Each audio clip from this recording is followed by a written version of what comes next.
Hola, buenas tardes. Vamos a leer Los Hermanos. Segunda parte, capítulo 6. Selecciones de los escritos de los hermanos. Como hay mucha confusión en las mentes de muchos acerca de las enseñanzas de los hermanos, creemos que lo mejor será dar una selección extractada de sus propios libros, muchos de los cuales han estado circulando durante muchos años.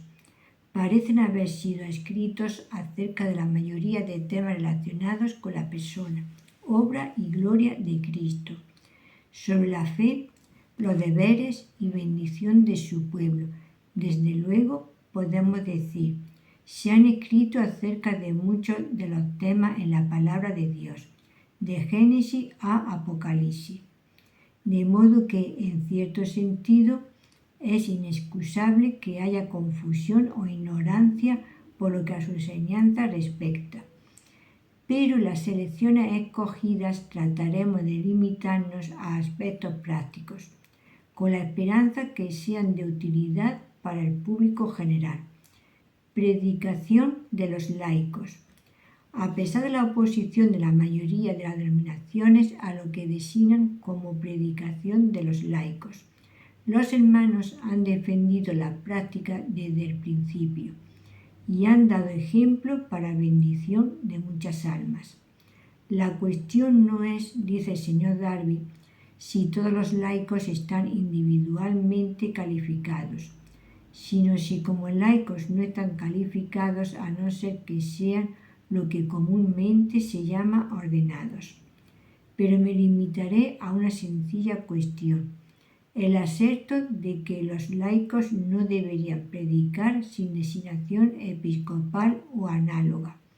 Lo que yo afirmo es que sí tienen derecho, que así lo hacían según la Escritura, que estaban justificados en tal actividad y que los principios de la Escritura lo demandan, dando por supuesto, naturalmente, aquí, que estén habilitados por Dios, porque la cuestión no es de la competencia para actuar, sino del derecho a actuar si es competente.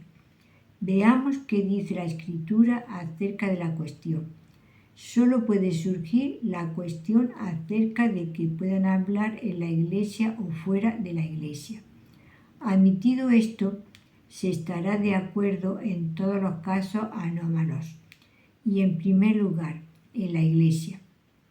Y aquí observaré que las instrucciones en 1 Corintios 14 son totalmente contradictorias con la necesidad de una ordenación para hablar. Aquí se establece una limitación, pero no acerca de ordenación o no ordenación. Lo que se dice es: vuestras mujeres callen en las congregaciones. Instrucción que nunca hubiera podido darse si hablar hubiera estado limitado a una persona concreta ordenada, sino que asume una situación bien distinta. Y lo que implica directamente no es que cualquier hombre tenga derecho a hablar, sino que no se impedía a nadie porque fuese laico. Las mujeres eran la clase excluida. Ahí es donde se estableció la prohibición. Si los hombres no tenían el don ministerial, naturalmente que quedarían callados si seguían las instrucciones dadas. El apóstol dice: cada uno de vosotros tiene salmo, tiene doctrina, tiene lengua, tiene revelación, tiene interpretación. ¿Dice acaso que nadie debe hablar sino quien esté ordenado? No, sino que hágase todo para edificación. Este es el gran secreto, la gran regla.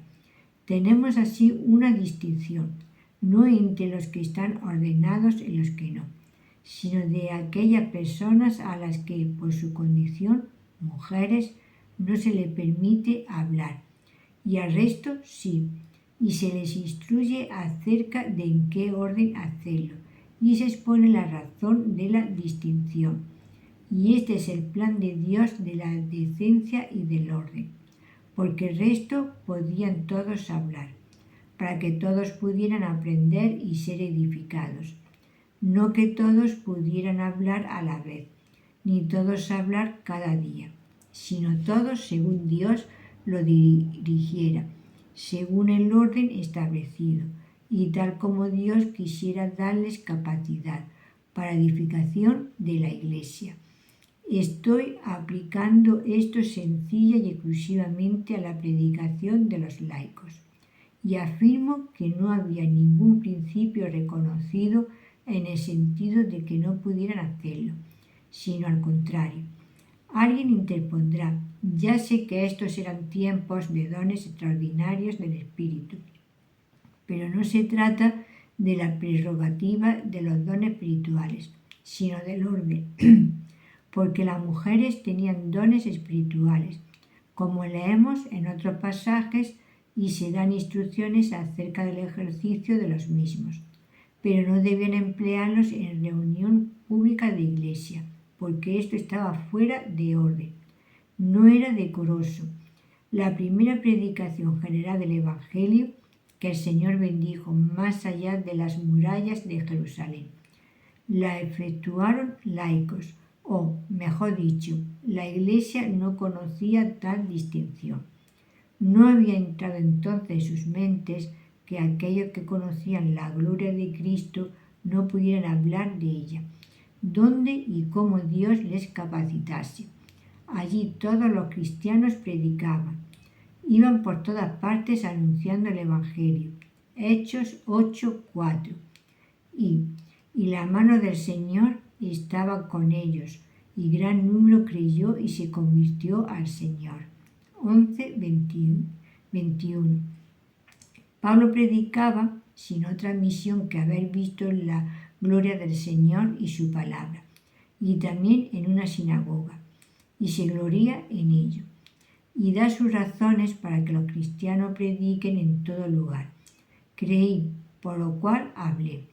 Nosotros también creemos, por lo cual también hablamos. 2 Corintios 4:13. Apolos predicaba, conociendo solo el bautismo de Juan. En Roma, muchos de los hermanos, cobrando ánimo en el Señor con las prisiones de Pablo, predicaban la palabra sin temor. Y en la Escritura nunca se menciona nada de ordenación para predicar el Evangelio. Pido a quien quiera que presente ningún pasaje de la Escritura que de manera expresa o de principio prohíba a los laicos predicar, o que demande una ordenación episcopal u otra ordenación análoga con este propósito. En tiempo demanda una decisión, y lo único que resistirá al mal y al error es la verdad. Y la verdad blandida como una causa común contra el error y la propia voluntad, por los santos bajo el Espíritu, y entonces Dios podrá estar enteramente con ellos, en lugar de verse obligado a retirar la luz de su rostro de ellos cuando estén oponiéndose a sus hermanos y rechazándolos, cuando Él tiene que justificarlos, cuando es según el orden de su gloria, y reciben toda la bendición en llevarlo a cabo. Quiera Él, por su Espíritu, guiarnos a toda verdad. Ordenación. Mucha de la acritud que el clero ha manifestado ha surgido de la cuestión de la ordenación. Es el gran fundamento sobre el que reposa todo el sistema del clericalismo. Por tanto, ha de ser guardado celosamente. Derribemos la ordenación, y el clero se convierten en nombres como los demás. Entonces solo podrían alcanzar su propio nivel moral. Pero hay una fascinación en el mandato de la ordenación que le da la sensación de que pertenecen a otra casta, de que son superiores al resto de los hombres. No deben ser interpelados, cuestionados ni mandados como otros hombres lo son. Su dignidad ha de ser mantenida a toda costa. Y tan real es esta fascinación sobre el corazón humano que raras veces pierde su efecto incluso después que el cargo es abandonado como antiescriturario. La sotana, como se ha dicho, puede ser arrollada y puesta en el bolsillo. pero a menudo se hace visible algún fleco de la misma. Esta cuestión es de vital importancia porque afecta profundamente a las operaciones del Espíritu, a la soberanía de Dios y al ministerio de la palabra, que es alimento y refrigerio de la vida divina en el alma.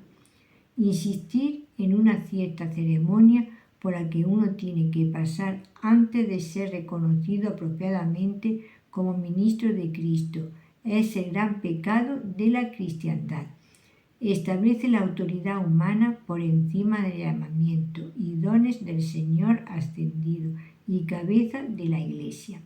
Si alguien poseyera todos los dones del mismo apóstol Pablo, no se atrevería a enseñar ni a predicar a Jesucristo, excepto si estuviera licenciado o autorizado por el hombre. En cambio, si estuviera totalmente privado de dones espirituales o incluso de la vida espiritual misma, sin embargo, si estuviera autorizado, ordenado, licenciado o aprobado por el hombre, podría enseñar y predicar en aquello que profesa ser la Iglesia de Dios. La autoridad del hombre, sin el don de Cristo, era plenamente suficiente. El don de Cristo sin la autoridad del hombre no lo era. Es bien cierto que como cristianos nunca podremos tener suficiente aprecio de la importancia de la responsabilidad individual del siervo hacia el Maestro mismo. Ha de ser algo muy grave para un siervo del Señor que ha recibido de él el don de predicación o enseñanza, abandonar el ejercicio de este don hasta que sea autorizado para ello por el hombre. En ninguna parte leemos en la Escritura que tales dones necesiten jamás de la autorización humana. Que el Señor despierte a su pueblo de manera más general a su responsabilidad en esta cuestión. No sea que esconda su talento bajo tierra durante su ausencia y tenga que dar triste cuenta de su negligencia cuando Él vuelva. El apóstol Pablo, que es muchas cosas el hombre modelo de la dispensación cristiana, lo es de manera especial en la cuestión de la ordenación. Lo sabía en su época que quisieron desacreditar su apostolado porque no había acompañado al Señor Jesús en los días de su estancia en la tierra. Esto le lleva a vindicar su llamamiento divino sin designación humana de la manera más enérgica. Escribiendo a los Gálatas dice: Pablo apóstol, no de hombre ni por hombre, sino por Jesucristo y por Dios el Padre, que lo resucitó de los muertos. No era de hombres como origen, ni por hombre, como medio en forma alguna, sino por Jesucristo y por Dios el Padre. Nada habría sido más fácil para Dios que haber convertido al apóstol en Jerusalén. Fue allí que se desató su primera acción violenta contra los cristianos. Pero cuando Dios fue a su encuentro, fue lejos de Jerusalén, cuando estaba llevando a cabo su fiera persecución contra los santos, y allí a las afueras de Damasco, a plena luz del día, el Señor desde el cielo, y no visto por los demás, se reveló al atónito Saulo de Tarso. Fue llamado a ser no solo santo, sino también apóstol. Y para hacer esto tanto más destacable cuando fue bautizado. ¿A quién escogió el Señor como instrumento de su bautismo? A un discípulo que solo nos es presentado esta sola vez, un piadoso anciano que residía en Damasco. Dios tuvo un especial cuidado en mostrar que el apóstol, designado para un puesto de la mayor importancia, la función más trascendental de ningún hombre que sea llamado a servir al Señor Jesucristo en el Evangelio, que San Pablo fue así llamado sin la intervención, autorización o reconocimiento del hombre en ninguna forma o manera. Su bautismo no tenía nada que ver con su condición de apóstol. De inmediato se dirigió a Arabia, predicando el Evangelio, y Dios en el acto le reconoció como ministro del Evangelio. sin interferencia humana alguna. Este es, de cierto, el verdadero principio del ministerio, plenamente ilustrado en el llamamiento y la obra de Saulo de Tarso, a partir de entonces el siervo de Cristo. Pero se podría objetar que leemos en el Nuevo Testamento de separación por parte de los hombres y de la imposición de manos. Lo reconocemos plenamente, pero en algunos casos se trata de alguien que ya había mostrado su aptitud para la obra y que es puesta aparte de una manera formal por autoridad apostólica para un cargo local y es revestido de una cierta dignidad a los ojos de los santos, quizá porque no había demasiado don. Porque del anciano se observará que no se dice que sea un maestro, sino sencillamente apto para enseñar. En Hechos 14:23 leemos: constituyeron ancianos en cada iglesia, y habiendo orado con ayunos, los encomendaron al Señor en quien habían creído. Esto demuestra que no era la iglesia, sino que ellos, Pablo y Bernabé, escogieron y ordenaron ancianos en las iglesias. En ningún caso se invita a la iglesia a que los seleccione. El hecho es que se confunde la posición de los ancianos con el ministerio. Los ancianos eran designados por aquellos que poseían ellos mismos una alta autoridad directamente de parte de Cristo, pero nunca ha habido nada que tenga que ver con ordenar a alguien para predicar el Evangelio. En las Escrituras, el Señor, y solo el Señor, llama a los hombres a predicar el Evangelio. Como Él dice: no me elegisteis vosotros a mí, sino que yo os elegí a vosotros, y os he puesto para que vayáis y llevéis fruto. Y de Pablo dice: instrumento escogido me es este, para llevar mi nombre en presencia de los gentiles, y de reyes, y de los hijos de Israel. Juan 15:16, Hechos 9:15. En los tiempos apostólicos nunca se vio que se designase a alguien como maestro, ni como profeta, pero entre los ancianos podría haber algunos de ellos como evangelistas, maestros, etc. Por ello se dice: los ancianos que gobiernan bien sean tenidos por dignos de doble honor, mayormente los que trabajan en predicar y enseñar. Los presbíteros o ancianos que tenían el papel de gobernar, incluso si no eran maestros, corrían el peligro de ser despreciados. Debían recibir honra como clase, especialmente aquellos que trabajaban en predicar y enseñar. En caso de Timoteo es sin duda peculiar. Fue designado mediante la profecía para una cierta obra muy peculiar, la de ser guardián de la doctrina. Y el apóstol y los presbíteros le impusieron las manos, con lo que le fue comunicado un don espiritual que no poseía antes. Es evidente que no hay ningún hombre vivo en la actualidad que haya sido similarmente dotado y llamado a tal tarea. Véase 1 Timoteo 1:18, 4:14, 2 Timoteo 1:6. También se puede decir que, lo mismo que en el caso del apóstol Pablo, hubo una imposición de manos, lo cual lo vemos en Hechos 13. ¿Qué muestra esto? No, desde luego que fuese un apóstol escogido por el hombre, porque el Espíritu Santo declara que él era apóstol no de hombre ni por hombre. Lo que tuvo lugar en Antioquía no fue, en sentido alguno, una ordenación para que fuese apóstol. Es evidente por muchas escrituras que había estado predicando años antes de que le impusiese las manos y que era uno de los profetas y maestros reconocidos en Antioquía. Creo que lo que tenemos aquí es la separación de Pablo y Bernabé para la misión especial a la que estaban a punto de ir: plantar el Evangelio en nuevos países. Era pura y simplemente una encomendación a la gracia de Dios para la nueva tarea a la que estaban a punto de iniciar. Algo así podría tener lugar en nuestro tiempo presente.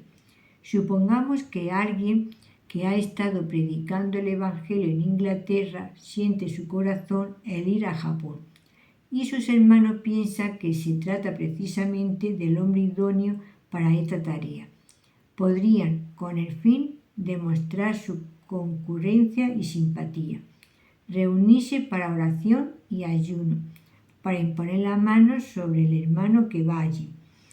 Esto, en mi opinión, sería totalmente escriturario, pero no es ordenar. Lo que creo no es escriturario y desde luego positivamente pecaminoso. Es acreditar a una serie de hombres que no son ministros de Cristo y desacreditar a una serie de hombres que sí son sus ministros, debido a que no pasa por esta innovación tradicional, el ministerio. Aunque ya se han hecho observaciones sobre el tema del ministerio, parece que demanda un examen de pasada relación con las cuestiones vinculadas de la predicación de los laicos y de la ordenación. Además, fue uno de los temas primeros de controversia con los hermanos. El clero los acusó de negar totalmente el ministerio porque negaba la validez de la ordenación episcopal. Esto los expuso a muchos y acerbos ataques, pero el Señor empleó estas acusaciones para sacar a la luz la verdad acerca de la cuestión del ministerio que parece haber sido pasada por alto desde los días de los apóstoles. Fueron, creemos, los primeros en señalar con claridad la diferencia entre sacerdocio y ministerio. Hasta ahora habían sido objeto de confusión en la mente de los hombres, pero cuando la distinción quedó aclarada, cayó un torrente de luz sobre el interesante tema del ministerio cristiano, el sacerdocio levítico y el ministerio del Evangelio.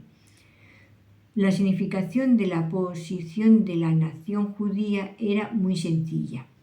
Una ley para dirigir la conducta de un pueblo ya constituido como tal delante de Dios, y un sacerdocio para mantener las relaciones que existían entre este pueblo y su Dios, relaciones cuyo carácter no le permitía acercarse a él sin mediación. La cuestión no era cómo buscar y llamar a los de fuera, sino ordenar la relación con Dios de un pueblo ya reconocido como tal. Como ya hemos visto, el cristianismo tiene un carácter totalmente diferente.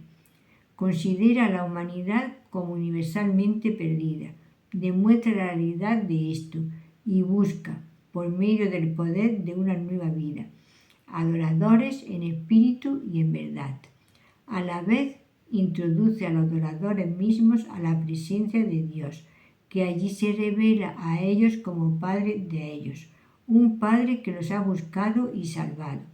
Y esto se hace no por medio de una clase sacerdotal intermedia que representa a los adoradores, debido a la incapacidad de estos últimos de acercarse a un Dios terrible e imperfectamente conocido, sino que lo introduce en plena confianza a un Dios conocido y amado, porque Él los ha amado, buscado y purificado de todos los pecados de ellos, para que pudieran estar sin temor ante Él. La consecuencia de esta señalada diferencia entre relaciones en las que se encuentra judío y cristiano con respecto a Dios es que los judíos tenían un sacerdocio y un ministerio que actuaba aparte del pueblo. En cambio, el cristianismo tiene un ministerio que encuentra su ejercicio en la revelación de aquello que Dios es, sea en la iglesia o fuera de la misma, sin ningún sacerdocio mediador entre Dios y su pueblo, excepto el mismo gran sumo sacerdote. El sacerdocio cristiano está compuesto de todos los verdaderos cristianos, que gozan por un igual de derecho de entrar en el lugar santísimo por el camino nuevo y vivo que ha sido consagrado para ellos. Un sacerdocio, además, cuyas relaciones son esencialmente celestiales.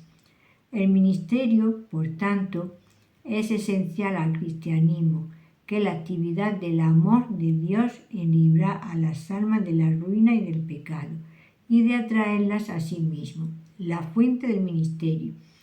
Dios estaba en Cristo reconciliando consigo al mundo, no tomando en cuenta a los hombres sus pecados, y nos encargó a nosotros la palabra de la reconciliación. 2 Corintios 5:19.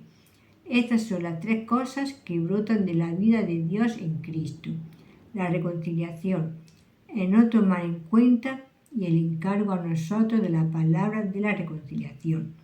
Sin esto último, la obra de la gracia hubiera quedado imperfecta en su aplicación, y la coronación de esta gloriosa obra de la gracia de Dios era encomendar al hombre la palabra de la reconciliación, según su poder y agrado. Así, había dos elementos contenidos en el ministerio. Primero, una profunda convicción y un sentido poderoso del amor exhibido en esta obra de reconciliación. En segundo lugar, dones para declarar a los hombres, según sus necesidades, las riquezas de esta gracia que animaba los corazones de aquellos que daban testimonio de la misma. Así, tenemos estas dos cosas como motivos principales y fuentes de todo ministerio: el amor producido en el corazón por la gracia, el amor que impide la actividad, y la soberanía de Dios que comunica dones según le parece bien, y llama a este o a aquel servicio. Un llamamiento que hace del ministerio un asunto de fidelidad y de deber por parte de aquel que ha sido llamado. Se tiene que observar que estos dos principios suponen una libertad completa respecto al hombre, que no se puede interferirse ni como fuente ni como autorizador del ministerio, sin, por una parte, neutralizar el amor como fuente de la actividad, o, por la parte, usurpando la autoridad de Dios, que llama y envía. No hay fuente cristiana de actividad excepto el amor de Cristo y el llamamiento de Dios. Este ministerio de Jesús, esta energía activa del amor de Dios en la búsqueda de los perdidos, el testimonio de la obra y victoria del Salvador, el único que es digno de ser así glorificado, recibe todo su poder de y tiene como su única fuente el Espíritu Santo enviado del cielo. Es el ministerio del Espíritu Santo en la elección y empleo de sus siervos. En todo esto, Dios es soberano. El ejercicio de los dones que Él ha conferido es regulado por el Espíritu Santo, que actúa de manera soberana en la Iglesia. Las pruebas y los ejemplos de ello se encuentran en la palabra. En cuanto a la fuente del ministerio o a la autorización para su ejercicio, el hombre se interfiere, comete pecado. El perdón de los pecados.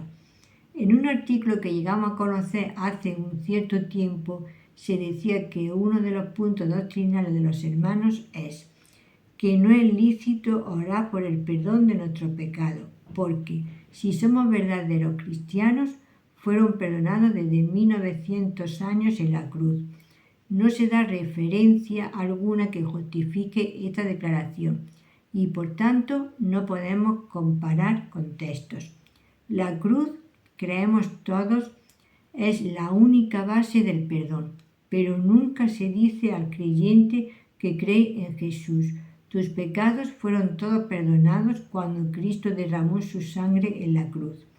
El orden divino parece ser que Cristo quitó el pecado en la cruz y que nosotros somos perdonados cuando creemos, no hace 1900 años, pero ahora, en la consumación de los siglos, se presentó una vez para siempre por el sacrificio de sí mismo, para quitar de en medio el pecado.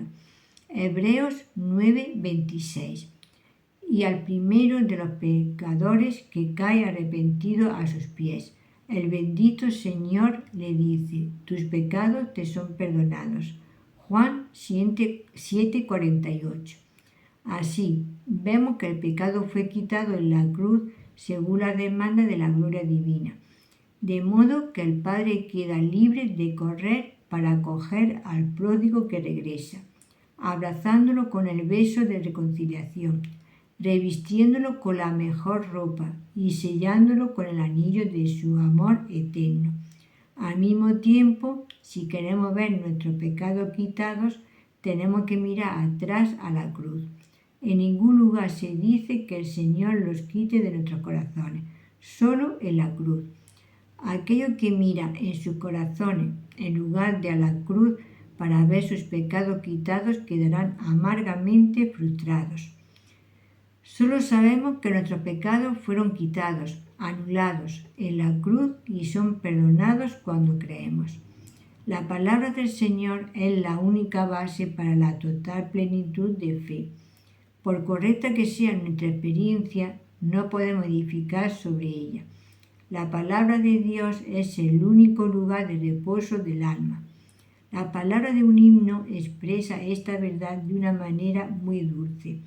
Mi alma mira atrás, no dentro de sí, para ver la carga que tú llevaste. Cuando colgabas en el madero de maldición, porque toda mi culpa estuvo allí.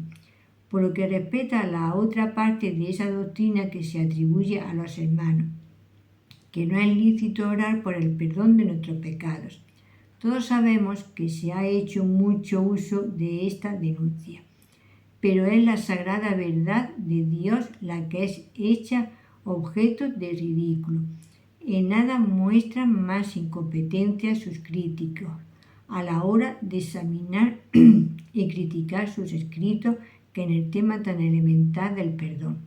Es evidente que los críticos no tienen un concepto apropiado de lo completo de la redención o de los privilegios de la relación del creyente con Dios.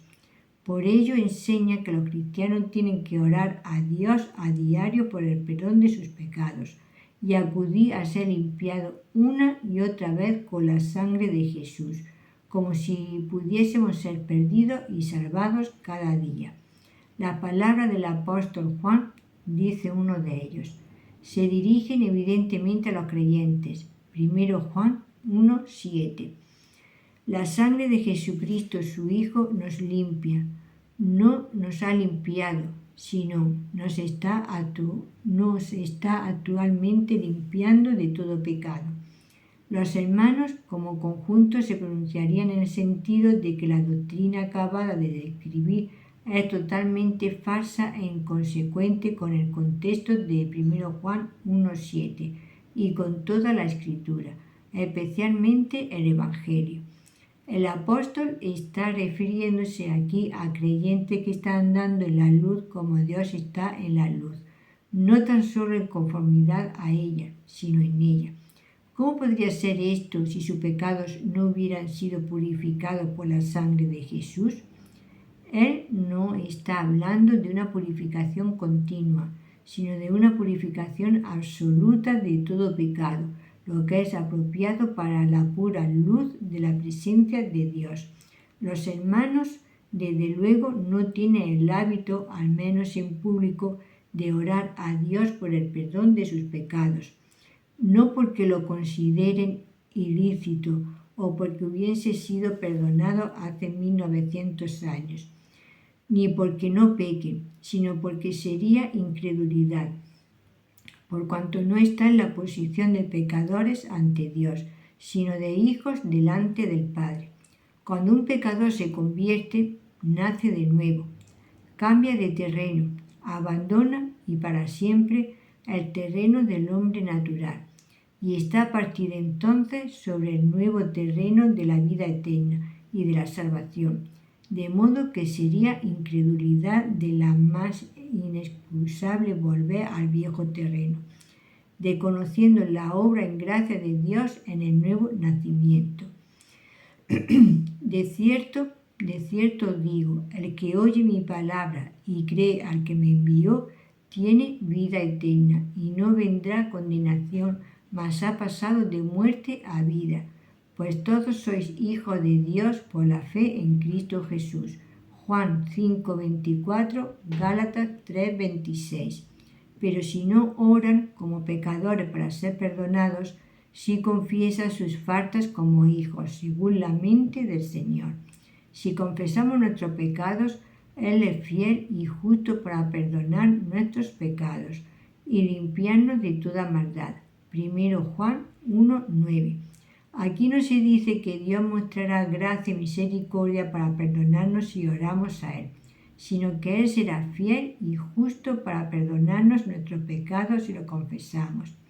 Esto es, Él es fiel y justo para con Cristo, que murió por nosotros, quitó nuestros pecados en la cruz, y la sangre del cual está rociada en el propiciatorio, siempre, por así decirlo, delante de la mirada de Dios. Ciertamente que, a la luz de este texto, no podríamos orar a Dios que sea fiel y justo. Sabemos que Él ha de serlo siempre respecto a la obra acabada de Cristo, pero podríamos no confesar plena o libremente nuestros pecados, y esto en el profundo sentido de lo que somos a la vista de aquella sangre que fue vertida por ellos, y en la presencia de su santidad, los hijos de quien, aunque indignos, siempre somos. Es 1000 veces más escrutador para un hijo confesar los detalles de su falta que meramente pedir, puede que de manera mecánica, ser perdonado. Vemos así que la palabra de Dios es más consecuente que la teología de los hombres, y 3 veces feliz es el cristiano que se siente feliz de andar a la luz de esta verdad, aunque sea mal comprendido y se tergiverse su verdadera posición. Vendrá el día en que el Señor vindicará a aquellos que, aunque teniendo poca fuerza, han guardado su palabra y no han negado su nombre. La siguiente cita puede ser aceptada como el testimonio de los hermanos en general, respecto a 1 Juan 1:7. Si se supone que la purificación mediante la sangre de Jesús en 1 Juan 1:7 está actualmente en marcha, esto refutaría el lenguaje del mismo apóstol en Apocalipsis 1:5, donde se nos dice que ya hemos sido purificados por su sangre. Y esto aparece de manera más notable en cualquier traducción exacta, como la versión del Dean Alford. A Él que nos ama y que nos lavó de nuestros pecados en su sangre. Su amor es constante, pero el lavamiento o liberación de nosotros de nuestros pecados es expresado con un participio de aquel tiempo que expresa una acción simple en el pasado, excluyendo duración. Juan no podría haber empleado esta forma si hubiera acudido a diario ante Dios para una purificación diaria por la sangre de Jesús, porque en este caso sería correcto emplear no el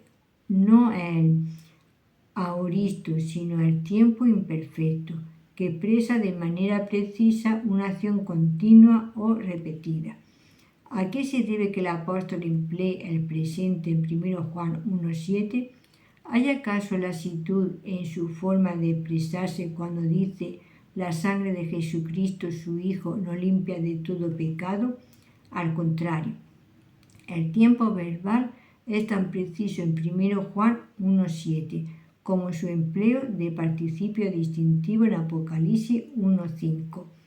Un poco de conocimiento es proverbialmente peligroso, y en la exégesis de la Escritura hay voluminosos comentaristas que pueden extraviarse no menos que sus seguidores, pero difícilmente conviene a nadie dar una opinión acerca de esta cuestión a los que desconocen el hecho de que en griego, como en la mayoría de las lenguas, el presente no se limita en absoluto a una acción incompleta todavía en curso de ejecución, porque expresa de manera no menos correcta un presente absoluto, como en proposiciones generales, declaraciones doctrinales, apotegmas, aforismos y descripciones de maneras, costumbres o asuntos de acaecimiento frecuente. Del mismo modo, en nuestra lengua diríamos, el alimento nutre el cuerpo humano, el veneno mata. La idea que se comunica no es la de la continuidad del acto, sino la cualidad de cada material, o de sus efectos opuestos en el hombre. Casi cada capítulo en las epístolas nos da ejemplo de esto. Tomemos una llana declaración análoga en 1 Juan 2. Él es la apropiación por nuestros pecados. ¿Acaso el presente significa aquí que Él está realmente ahora haciendo la expiación por nuestros pecados? Evidentemente no es así. Una interpretación así del presente anularía claramente la expiación. Aquí se emplea evidentemente en su sentido absoluto, sin referencia a ningún momento definido, para expresar la grande y bendita verdad de su apropiación. Lo mismo en nuestro texto. El concepto de la purificación continuada contradiría de manera positiva la magna doctrina de la epístola a los hebreos y del Evangelio en general. Por ello constituye un error gravísimo. Hemos visto así que no se puede significar la purificación continua mediante la sangre, no meramente porque no tiene un significado justo en sí mismo, sino porque se opondría a otra escritura que trata el efecto sobre el cristiano como completo. La escritura no puede ser quebrantada. La palabra no admite la aplicación repetida de la sangre de Cristo en ningún otro pasaje. Incluso si la palabra aquí lo implicase, que no lo hace. Queda, por tanto, que aceptemos el único sentido posible del presente que nos queda aquí. Esto es que el apóstol declara, de una manera absoluta, la purificación de los creyentes por la sangre de Jesús, expresada como sucede de forma regular en tales proposiciones, en el presente pero de manera abstracta, sin referencia a un tiempo pasado, presente y futuro, como una de las principales características de su lugar o posición. Aquí no es cuestión de este o aquel pecado, cuando tal pecado es confesador. Su sangre nos purifica de todo pecado. No tenemos aquí detalles, ni la restauración tras una falta. Es el valor apropiado y divino de su sangre. En consecuencia, si fuese el designio del Espíritu Santo revelar esto de una manera absoluta, el tiempo presente sería precisamente el exactamente apropiado para el apóstol, como lo vemos ante nosotros. El esfuerzo por limitar o incluso aplicar la expresión purifica al sentido continuo del presente es por tanto mera ignorancia, o peor, la doctrina de esta cláusula del contexto de la Escritura en general. Declaran de forma unánime, inequívoca, el uso absoluto del presente en el verbo final de 1 Juan 1:7. La provisión de la gracia para la familia de la fe. Mucha de la oscuridad, confusión y incertidumbre que predomina por la cristiandad acerca del tema del perdón y de la certidumbre de la salvación solo se pueden explicar, por extraño que parezca, por el rechazo de verdades que la Escritura enseña y por causa de las cuales los críticos denuncian a los hermanos como herejes. Los maestros dirigentes de las diversas escuelas de pensamiento protestante parecen haber pasado totalmente por alto la perfecta provisión de Dios en la economía de la gracia para cada necesidad de toda la familia de la fe. Esta provisión está llanamente revelada por el bendito Señor en Juan 13. Jesús había tomado ahora su posición entre sus discípulos, como uno que se despide, sabiendo Jesús que su hora había llegado para que pasase de este mundo al Padre. Pero su entrada en la gloria no iba a separar su corazón de ellos, ni tampoco iba a privarle de atender a las necesidades de ellos. Para ilustrar esto, se ciñe para el servicio y toma agua para lavar los pies de ellos. El efecto de este servicio es que el Espíritu Santo, mediante la palabra, quita de manera práctica toda la contaminación que recogemos al caminar por este mundo pecaminoso. Ellos habían sido regenerados, habían nacido de nuevo. Esto nunca podría repetirse, pero tenían que ser guardados en una condición de pureza sin mancha apropiada para la presencia de Dios y para las relaciones en las que han sido introducidos en su unidad con Cristo en el cielo. Los sacerdotes que servían a Dios en el tabernáculo eran lavados enteros al ser consagrados. Este lavamiento nunca había de ser repetido. Luego se lavaban las manos y los pies cada vez que se acercaban a Dios en el servicio. El cristiano, al haber sido lavado o bañado, no necesita sino lavarse los pies, pues está todo limpio. ¡Qué palabras de los labios de la verdad y santidad eternas! Y vosotros limpios estáis, aunque no todos, porque él sabía quién iba a traicionarle, el creyente más débil, o el cordero más joven en su rebaño es guardado sin mancha en la presencia de Dios, donde su obra consumada los ha puesto, mediante su ministerio de gracia en lo alto y por el poder del Espíritu Santo que permanece con su pueblo aquí. Así, el Señor cuida de los intereses de ellos en el cielo, y el Espíritu Santo hace lo propio en la tierra, de modo que están bien cuidados, bien proveídos. Si alguno hubiere pecado, abogado tenemos para con el Padre a Jesucristo el justo, y a Él es la expiación por nuestros pecados.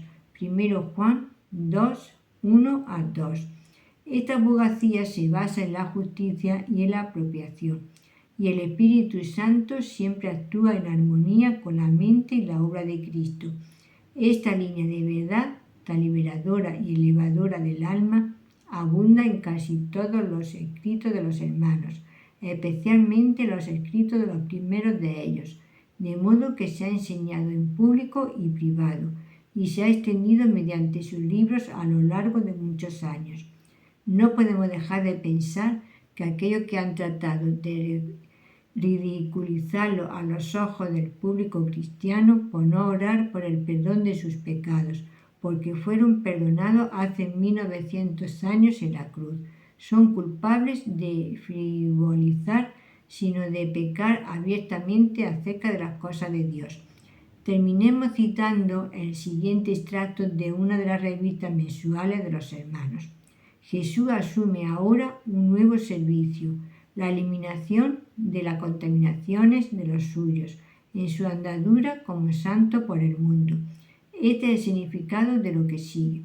Luego puso agua en un lebrillo y comenzó a lavar los pies de los discípulos y a enjuagarlos con la toalla con que estaba ceñido. Juan 13, 5. Obsérvese cuidadosamente que aquí se trata de agua, no de sangre. El lector del Evangelio de Juan no habrá pasado por alto que da mucha importancia al agua, no solo a la sangre. Así lo hizo el Señor al presentar la verdad a los suyos, y nadie muestra esto más que Juan. Su primera epístola también caracteriza al Señor como aquel que vino mediante agua y sangre, no mediante agua solamente, sino mediante agua y sangre. 1 Juan 5:6. Él nos purifica de nuestro pecado, además de expiarlos.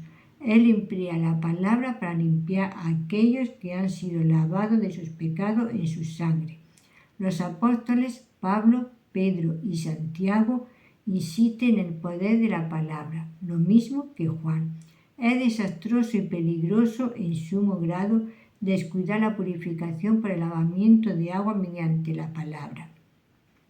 Si la sangre es respecto a Dios, sin embargo para nosotros el agua es con respecto a los santos, para eliminar la impureza en la práctica, así como para dar una nueva naturaleza que juzga el mal según Dios y su palabra. De su costado abierto salieron sangre y agua. Juan 19. Por lo que respecta a esta profunda y bendita verdad, la cristiandad permanece.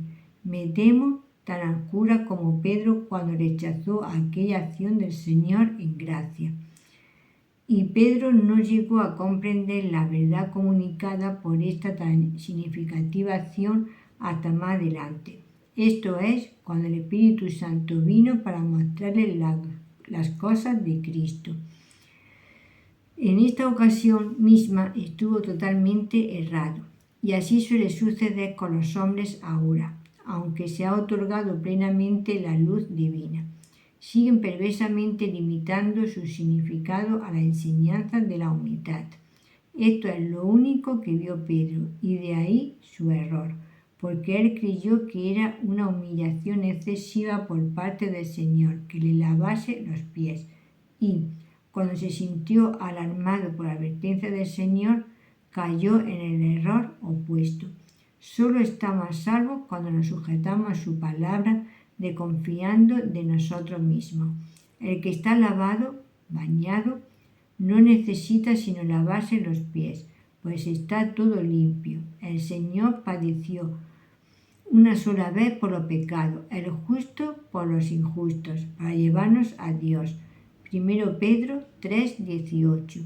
Por su solo sacrificio no solo somos santificados, sino perfeccionados para siempre. ¿Es que un santo no comete falta después? Es triste decir qué bien puede suceder. ¿Cuál es entonces la provisión para ello? Es el lavamiento del agua por la palabra que el Espíritu aplica en respuesta a la abogacía del Hijo ante el Padre. Si te ha gustado, le puedes dar a la campanita y un like, sígueme. Y también podéis seguir en TikTok como Las Cosas de Avi. Y mi nombre es María Virtud de Berenguer Segura.